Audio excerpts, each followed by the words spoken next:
மேடையிலே அமர்ந்திருக்கின்ற வணக்கத்திற்கும் மரியாதைக்கும் உரிய ஹிந்து தர்ம வித்யாபீடத்தினுடைய ஏக தர்மகர்த்தா பூஜனீய சுவாமி சைதன்யாதி மகாராஜுடைய பொறுப்பாளர்களுக்கும்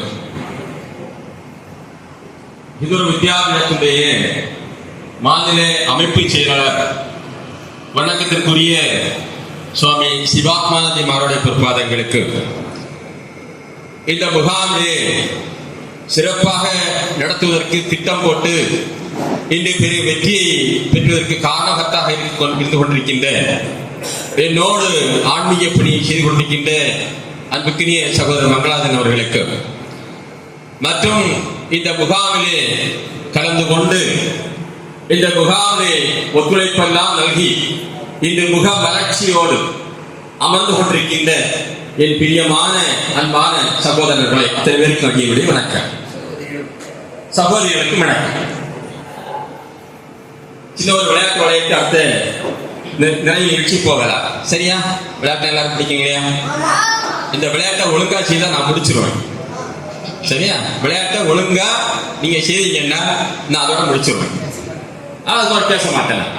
சரி, விளையாட்டு வேற ஒண்ணு இல்லை. எல்லாரும் கையை போய் தூக்கணும். தூக்குங்க, எல்லாரும் கையை போய் தூக்குங்க. தூக்கிட்டு நான் 1 2 3 சொல்லும் போது நீ அடிக்கணும். இப்ப அடிக்க வேண்டாம். சரியா? இந்த விளையாட்டு 1 2 3 சொல்லும் போது அடிக்கணும். நான் 1 2 3 சொல்லி அடிக்கணும். அதே மாதிரி அடிக்கன்னு சொல்ல 1 2 3 சொல்லி அடிக்க மாட்டேன். அப்ப நீங்க என்ன பண்ணக்கூடாது? நீங்க என்ன பண்ணக்கூடாது? அடிக்கக்கூடாது. சரிதானே? இந்த விளையாட்டு கை கீழே போடுங்க. விளையாட்டு புரியுதா? நீங்க எல்லாரும் சேர்ந்து அடித்தால் இதோட நான் நிறுத்திடுவேன், பேச்சு நிறுத்திடுவேன். புரியுதா? இதோட நீங்க எல்லாரும் சாந்திக்கா ஒற்றுமை அடிக்கவில்லை என்று சொன்னால் என்னுடைய பேச்சு தொடரும். அது எத்தனை மணி நேரம்னு எனக்கு தெரியாது. ஆரம்பிச்சிட விளையாட்டா? ரெடி? கையை தூக்குங்க. தூக்கியாச்சா? கை எப்படி வைங்க? ரொம்ப சந்தோஷமா இருக்கு.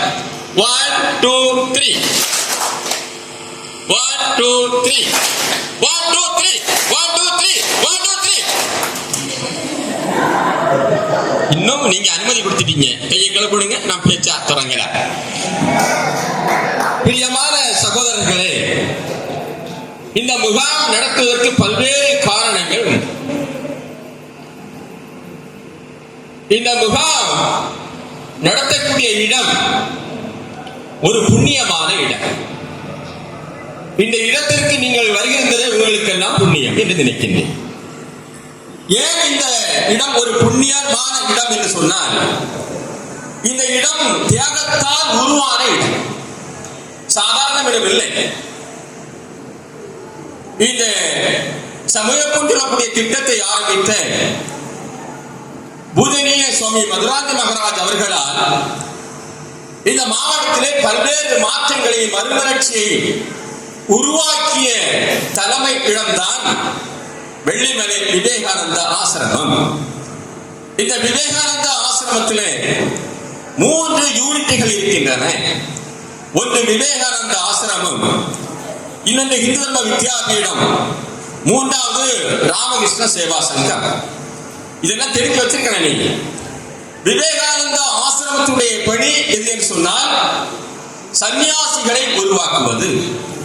ஆகவே நீங்கள் எல்லாம் சன்னியாசிகள் ஆக வேண்டும் என்பது எங்களோட ஆசை. என்ன நினைக்கிறீர்கள்? நீங்கள் ஆசையாகவே இருக்கட்டும், வாய்ப்பே இல்லையா?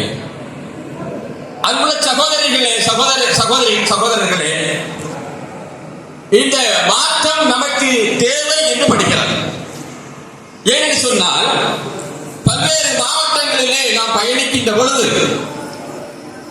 பல்வேறு மாவட்டங்களில் அங்கே இருக்கக்கூடிய பொறுப்பாளர்கள் என்ன சொல்கிறார்கள் சொன்னால், கன்னியாகுமரி மாவட்டத்தில் வெள்ளிமலை விவேகானந்த ஆசிரமம் ஒன்று இருக்கிறது. அதில் சுவாமி சைதன்யானந்த மகாராஜனுடைய வழிகாட்டுதலின் பேரில் கிட்டத்தட்ட 1000 சமயக்குழுக்கள் நல்ல ஒரு முறையாக நடந்து கொண்டிருக்கிறது. 3000 ஆசிரியர்கள் தன்னலம் கருதாது சேவை ஆன்மீக பணி செய்து கொண்டிருக்கின்றார்கள். இதே மாதிரி எல்லா மாவட்டங்களிலும் இந்த சமயப்பணி செய்ய வேண்டும். அதற்கு சுவாமியமான சன்னியாசிகள் தேவை என்று சொல்கிறார்கள். அதற்காக தான் நீங்க எல்லாம் சன்னியாசிகள் ஆக வேண்டும் என்பதுதான் நம்முடைய வேண்டுகோள். சரிதானே? புரிஞ்சுதா?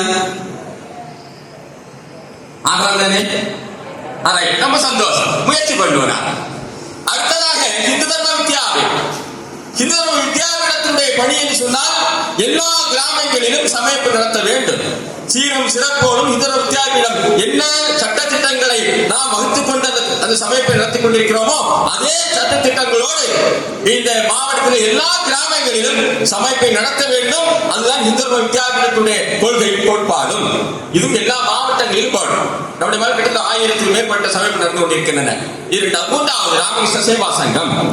ராமகிருஷ்ண சேவா சங்கத்தினுடைய நோக்கம் என்று சொன்னால் நம்முடைய சமைப்பில் வரக்கூடிய நம்முடைய சமைப்பு ஆசிரியர்கள் இருக்கிறார், மாணவர்கள் இருக்கிறார். இவரெல்லாம் கோடீஸ்வரர்கள் அல்ல. இவர்கள் எல்லாம் கிட்டத்தட்ட ஒரு ஆவரேஜ் பீப்புள், மிடில் கிளாஸ் பீப்புளாக வந்துருக்காங்க. நிறைய பிபிஎல் இருக்கு, பிலோ பாவத்தில் உள்ளவங்க இருக்காங்க. இந்த குடும்பம் இவங்க வரக்கூடிய குடும்பத்தில் இவங்க ஏதேனும் கஷ்டம் வந்தால், திருமணமோ இல்ல மருத்துவ உதவியோ கல்வியுதவியோ தேவைப்பட்டால் இந்த ராமகிருஷ்ண சேவா சங்கத்தில் இருக்கக்கூடிய அந்த பணத்தில் இருக்கக்கூடிய அந்த இண்டஸ்ட்ரியை எடுத்து நாம கொடுத்துட்டு இருக்கோம். இப்படி பல லட்சம் ரூபாய் வருடா வருடம் நம்முடைய குழந்தைகளுக்காக செலவு பண்றதுக்காக தான் ராமகிருஷ்ண சேவா சங்கம் தொடங்கப்பட்டதாகவே வெள்ளிமலை நம்முடைய ஆசிரியர் 3 யூனிட்டுகள் நடைபெற்றுக் கொண்டிருக்கின்றன. இதுக்கு நான் சொல்லிட்டேன். அதன் பிறகு பார்த்தோம்னு சொன்னால் ஏன் இந்த முகாம் நடத்தணும்னு சொல்லி பல வருடங்கள் நாம் சிந்தித்தது உண்டு. ஏன் சொன்னா கிட்டத்தட்ட சமூக வகுப்புல என்ன சகோதரர் யாரும் பேசினாங்க, இந்த தமிழ் நினைக்கிறேன், 10ஆம் வகுப்பு மேல் வரக்கூடிய ஆண்கள் எல்லாம் சமைப்பு வருவதில்லை இல்லையா? இல்லை. ஆகவே ஆண்கள் சமைப்பை நாம் திறமை நடத்த வேண்டும். எங்கெல்லாம் பெண்கள் சமைப்பு இருக்கோ அந்த பெண்கள் வரக்கூடிய அந்த சமைப்புல எல்லாம் 50% மேல் வரணும். ஊழல் அத்தனை பேர் சமைப்பு வரணும். அதற்கு நாம் என்ன சொன்னா இந்த மாதிரி இளைஞருடைய முகாம் நடத்தி முகாம் மூலமாக பல்வேறு மாற்றங்களை கொண்டு வரணும் என்று சொல்லி நான் நினைக்கின்றேன். இன்னொரு விஷயம் சொன்னா நாம எப்படி இருக்கிறோம் சொன்னா நம்முடைய இயல்பை மறந்துட்டு இருக்கோம். நமக்கு என்னன்னு நமக்கு தெரியாது. ஒரே உதாரணம் சொல்றேன், அப்ப உங்களுக்கு புரியும் நினைக்கிறேன். ஒரு விலங்கியல் ஆர்வலர், இந்த விலங்கியல் ஆர்வலருக்கு என்ன சொன்னா அவர் காட்டுக்கு போறாரு. காட்டில் 3 விலங்கு குட்டிகளை நான் கொண்டு வரார். ஒன்று சிங்கக்குட்டி, இன்னொன்று மான்குட்டி, இன்னொன்று குரங்கு குட்டி. 3 குறை குட்டிகள் எல்லாம் குட்டி தான். இந்த குட்டியை மட்டும் என்ன பண்றாங்க அப்படின்னு சொன்னா வீட்டுல வளர்க்கிறார். நல்ல கூடு, நல்ல சாப்பாடு. உங்க கூடு நல்ல சாப்பாடு போட்டாங்களா இல்லையா? இல்லையா? இன்னைக்கு பாயசம் பாத்தீங்கன்னா 4 தடவை வீட்டுல நினைச்சேன். பார்த்தா அண்டா பார்த்தா அங்க காலி ஆயிடுச்சு இல்லையா? இதே மாதிரி நல்ல சாப்பாடு அவங்களுக்கு, அந்த விலங்குகளுக்கு என்னென்ன வகையான சாப்பாடு கொடுக்கப்படுமோ அந்த மாதிரியான சாப்பாடு கொடுத்தாங்க. என்ன குட்டிகள் எல்லாம் கொடுத்திருந்தார் அவரு? ஒண்ணு சிங்கக்குட்டி, மான்குட்டி, குரங்கு குட்டி. இந்த 3 குட்டிகளை நல்லா வளர்த்தார். நல்லா வளர்த்தாரு சொன்னா நல்ல சாப்பாடு கூட்டு குழப்பம் வளர்த்தார். வளர்த்த ஒரு குறிப்பிட்ட வயதான பிறகு ஒரு 17-18 வயசான பிறகு எங்க விட்டாரு? வீட்டு காட்டில் விட்டு விட்டார். காட்டில் விட்ட உடனே அந்த சிங்கக்குட்டி என்ன ஆச்சு அப்படின்னா அப்படியே தான் இருந்தது. ஒரு அசையம் இல்லை, அசைவம் அப்படி இருக்குது. மான்குட்டி ஆடு வாய் பார்த்துட்டு அதுதான் அப்படி நிற்குது. அந்த குரங்குட்டி இருக்கேன், குரங்குட்டி அதே மாதிரி தான். இந்த பிடிச்ச பிள்ளையாருன்னு சொல்லுவாங்க. இதே மாதிரி அது நிற்குது. என்ன காரணம்? என்ன காரணமா இருக்க முடியும்? பாசம். யாருக்கு மேல பாசம்? பொதுவாக ஒரு சிங்கக்குட்டியுடைய இயல்பான சுபாவம் என்ன? ஒரு மானை பார்க்கிறது சொன்னால் என்ன செய்திருக்கணும்? ஒரு சிங்கக்குட்டி வருது, மான் அப்படி கிராஸ் பண்ணி போகுது. காட்டுல மான் கிராஸ் பண்ணி போகுது. இந்த சிங்கக்குட்டி பசியோடு இருக்குன்னா என்ன செய்திருக்கணும்? விரட்டி போயிருக்கணும். உண்மைதானே? அப்ப அதனுடைய இயல்பான சுபாவம் ஒரு மானை கண்ட உடனே சிங்கக்குட்டி என்ன விரட்டி போயிருக்கணும்.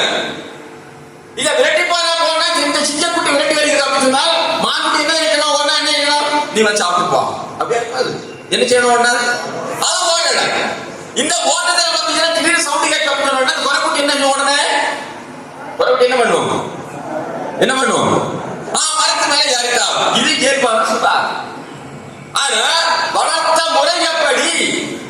வளர்த்த முறையின் காரணமாக தன்னுடைய இயல்பான சுபாவத்தை மூன்றும் மறைந்து விட்டது. உதாரணம் யாருக்கு தெரியுமா? இந்த 3 உதாரணம் யாருக்கு?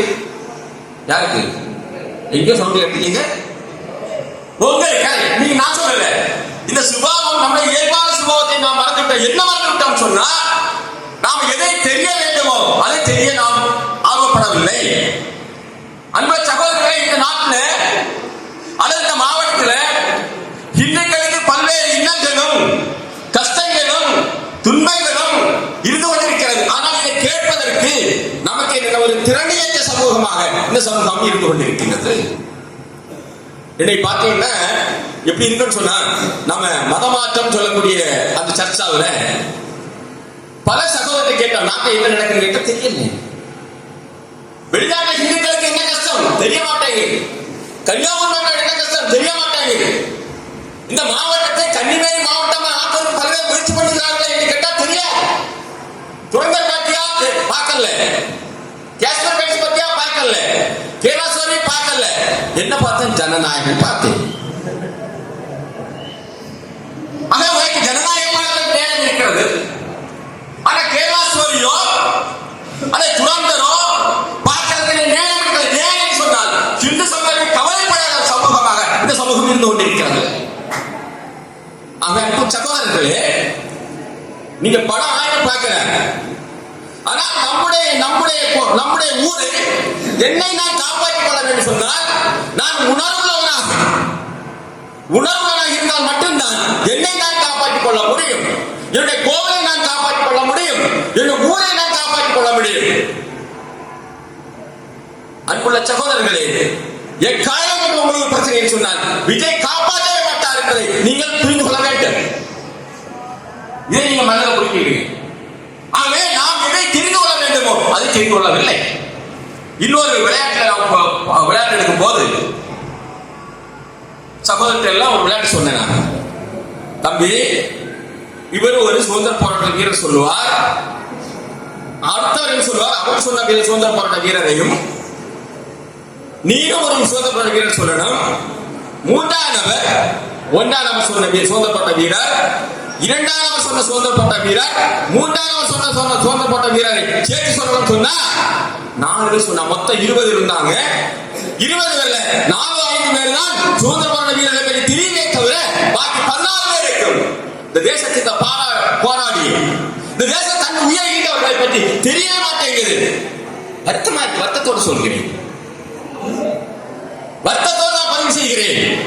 ஆனால் நாம் என்ன சுபிட்சமாக இருக்க காரணம் சொன்னால், இந்த தேசத்திற்காக யாரெல்லாம் போராடினார்களோ அவருடைய தியாகம் தான் நம்மளை எல்லாம் இங்கு வழிநடத்திக் கொண்டிருக்கிறது. தியாகம் செய்வதற்கு நாம் தயாராக இருக்க வேண்டும். ஒரு வீட்டில் போறோம், ஒரு கோவிலுக்கு போறோம், கோவில் போகும்போது கோவில் மணக்குது. அந்த கோவில் பிரகாரம் அல்லது அந்த ஹால் மணக்கிறது சொன்னால் ஏதோ ஒரு இடத்துல ஊதுபத்தி கொளுத்தி வைத்திருப்பாங்க. கொஞ்சம் கழித்து பார்த்தோம் சொன்னால் அந்த ஊதுபத்தி சாம்பிராணி எரிந்து சாம்பராக இருக்கு. ஏன்னு சொன்னால் அது தியாகம் செய்த காரணத்தினால் அந்த இடம் மணக்கிறது. நம்ம விட திடீர்னு கரண்ட் போகும்போது அம்மா சொல்லுவாங்க, மக்களே மெழுகுவர்த்தி எடுத்துருவான்னு சொல்லுவாங்க. உடனே நம்ம மெழுகுவர்த்தி எடுத்துட்டு வருவாங்க, பத்த வைப்போம். அங்கே வெளிச்சம் வைக்கிறாங்க. 1 மணி நேரம் 2 மணி நேரம் பார்த்தால் மெழுகுவர்த்தி உருகி போயிடும். வெளிச்சம் வர காரணம் அது தன்னைத்தானே அழித்துக் கொள்கின்ற காரணத்தினால் அங்கே வெளிச்சம் வருகின்றது. இந்த மரம் இருக்கிறது, மரக்குடிகள் எல்லாம் இருக்கிறது. இது சுயமாக வரவில்லை. ஒரு விதையை போட்டோம், அதை விதை தன்னை அழித்துக் கொண்டு ஒரு மரமாக இங்கே வந்து கொண்டிருக்கிறது சொன்னால் அது தியாகம் செய்கிறது. பசு பால் கொடுக்கிறது சொன்னால் அந்த பசுவுடைய ரத்தத்தை எல்லாம் பாலாக்கி நமக்கு அமுதமாக கொடுத்து கொண்டிருக்கிறது. இப்படி ஒவ்வொன்றும் தியாகம் செய்வதை நாம் கண் முன்னாலே பார்த்துக் கொண்டிருக்கின்றோம். தியாகத்தால் தான் ஒரு காரியத்தை வெற்றி செய்ய முடியும். அதுபோல இந்த தேசத்திற்காக ஆயிரக்கணக்கானவர் போராடினார், ஆயிரக்கணக்கான தியாகம் பண்ணினார். ஊழின்றி உறக்கமின்றி எதை பற்றி கவலைப்படாமல் பல பேர் தியாகம் பண்ணினார்கள். அவர் பற்றி நாம் எல்லாம் படிக்க சொன்னால் படிப்பதற்கு நமக்கு பள்ளிக்கூடத்திலே அந்த வகையான படிப்பை சொல்லிக் கொடுப்பதில்லை. இப்போ அதனால்தான் ஒரு ஹிந்து ஒரு உணர்வாக இந்துக்களாக ஒற்றுமை இருக்க வேண்டும் என்பதற்காக தான் ஹிந்து வித்யாபீடம் இந்த மாவட்டத்திலே சமயப்பு சொல்லக்கூடிய திட்டத்தை உருவாக்கி கொண்டு சிறப்பாக நடத்திக் கொண்டே இருக்கிறது. ஆனால் அத்தனை பேரும் வரக்கூடிய ஞாயிற்றுக்கிழமை அவங்க கூப்பிடலையோ எங்களுடைய சமயப்பு நடக்கின்றன. நீங்கள் தானாகவே அந்த சமயத்தில் இருக்க வேண்டும். ஒரு சகோதரி இருப்பாங்க, அந்த பொறுப்பாக இருப்பாங்க, அவங்க சொல்லலாம் நான் இல்லைன்னு சமைப்பு வருவேன். எனக்கு ஒரு பாடத்தை கொடுங்க, நான் பாடங்களுக்கு தயாரா இருக்கிறேன் என்று நீங்களாக சென்று வேலை செய்ய வேண்டும். அதைதான் இந்த முகாம் உங்களிடம் எதிர்பார்க்கிறது. இந்த முகாமுக்கு நாம பல பேர் வேலை செய்திருக்கோம். அப்ப என்ன எதிர்பார்ப்போம்? என்ன எதிர்பார்ப்பினால் இந்துக்களுக்கு ஒரு பிரச்சனை சொன்னால் எங்கெல்லாம் இந்து சமுதாயம் எங்கெல்லாம் வேலை செய்கிறார் அதனுடைய பங்களிப்பு இருக்க வேண்டும். அப்படி நாம் தியாகம் செய்யக்கூடிய ஒரு சமூக ஊழியராக இருக்க வேண்டும் என்பதற்காக தான் இந்த முகாம். ஒரே ஒரு சம்பவம் சொல்லி நான் முடிச்சிடறேன். எங்க பல ஊர்ல நான் சொல்லியிருப்பேன், நாளை காலத்துக்கு முடிக்கிறேன். கிபி 19ஆம் நூற்றாண்டு பல இடங்களில் பேசுற விஷயம் இல்லை.